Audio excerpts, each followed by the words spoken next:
I'm Tim Burchett from Tennessee's 2nd Congressional District. Next Wednesday, July 26th at 10 a.m., the House Oversight Committee will hold a hearing on unidentified anomalous phenomena, UAPs. I prefer to call them UFOs. The witnesses will be as follows. David Grush, he's a decorated former combat officer who served in Afghanistan, and he recently told the world news about his experiences serving on a UAP task force led by the U.S. Navy from 2019 to 2022. Commander David Fravor, he's a former Navy commander who shot the famous Tic Tac video that you've seen. It's on YouTube. It's 60 Minutes did a special on it. He did that in 2004 during a routine training flight over the Pacific Ocean. Ryan Graves, he's a former Navy pilot. He reported multiple UAP encounters during training flights.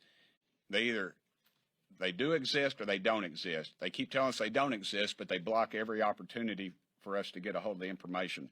You know, when we ask these questions, if the answers are there are no unidentified aerial phenomenon, then say that. But that's not what the answers are. The answers are we can't tell you. It's just finally time the U.S. government answer questions about what they know and when did they know it. Taxpayers are paying for programs that are keeping this information secret. They have a right to know where their dollars are going, right? We need to know whether these things are they domestic, are they foreign, or are they something else, or do they not exist? Here, myself, Representative Burchett, and Representative Gates had attended an Air Force base, and we were blocked not only by the Pentagon but by the Department of the Air Force from seeing information, talking to witnesses. And after much arm twisting, we got some of the information. But the fact is that they answer to Congress and thus the American people. And any government entity that attempts to stonewall us is doing nothing in the invested interest of the American people.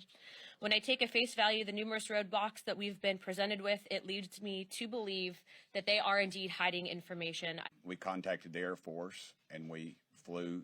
We were told we were going to be briefed on this issue, the UAP. I like UFO. And we got down there, and it was the traditional skiff, James Bond stuff. You leave your phone, your Fitbit. We go in, and the synopsis had nothing to do. It was some pretty big, important stuff, but it was not anything to do with the UFO, and we stopped the thing rightfully right in the middle of it and said, hey, this is not what you all told us we were coming down here for. And they basically told us, we're not going to give it to you. The arrogance of this general was beyond belief. The Pentagon, this is Department of the Air Force. It was the commanding... Oh, yeah, of course. It was the commanding general of Eglin Air Force Base. And ultimately, even before we got down there, the Pentagon actually tried to cancel the field hearing. And also, it's important to note that these were whistleblowers. These were pilots that had come forward to Representative Gates' office with information saying this needs to be investigated. We have an increase in sightings in this region. And it's a cause for concern for national security reasons. We don't know what it is. So we went down there. We were stonewalled. They would not give us access to testimony from some of the pilots. They were hiding images and information. We were told there was pictures available, which we still haven't seen. And ultimately what ended up happening is we had to actually call House Armed Services. Chairman Rogers got involved. The Pentagon got involved. The Department of the Air Force got involved. We actually got into an argument with the general of that base. And it's important to note that we were there simply to follow up on the whistleblowers that came forward with information. And so if the Department of the Air Force, if the Pentagon thinks that they're above Congress, they have something else coming to them. We told them we were going to do this if they continued to hide information. And ultimately, the American people deserve the facts. Was if China or Russia. If Russia owned it, they wouldn't be battling in Ukraine. It'd be over. Putin's ego, it wouldn't have happened. China, they would control us. Even they pretty much do now, but even more so. So that goes back to my original premise. It's either something that's extraterrestrial or something that we have in our skunk works that we are reverse engineering. I think the overarching question that we're really asking is why are they overclassifying this and why aren't they being transparent?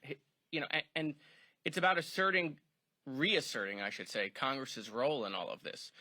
We're interested in the why. Why are they doing this? Why won't they tell the American people, yes, it's a national security issue? Of course it is, right? Can't we tell the American people that it is in China, it is in Russia, right? And if it is, right, then that's even more questionable, why aren't they telling the American people that other countries have this technology, right? And the hearing is really about real life accounts from reliable people. And why is the military and the government not just being honest with us? Why are they overclassifying it? Why aren't they being transparent? Yes, sir. If there isn't anything, then why the push to cover it up? Why don't we know? All we want is transparency. Tell us what it is.